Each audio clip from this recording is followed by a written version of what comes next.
Hello mga sis, paano ba natin mag-withdraw sa Shopee affiliate? Ayan, open natin ang Shopee, then punta sa Me, and hanapin natin ang Shopee affiliate program. See all affiliate program.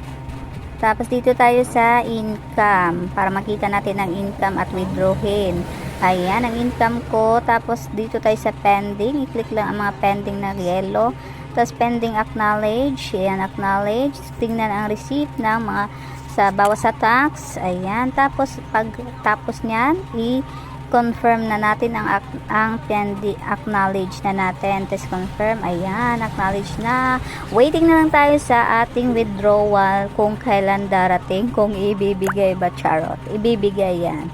Ayan, tapos sa iba na naman na income. Ayan, click lang ang pending na yellow, tapos i-acknowledge mo lang, ganun lang, ulit-ulitin mo lang hanggang sa ma-acknowledge lahat. So, pray tayo para ma-withdraw at more grind para sa madaming income, earnings. Thank you, please subscribe me guys, makatulong man lang madagdagan subscriber ko. Thank you.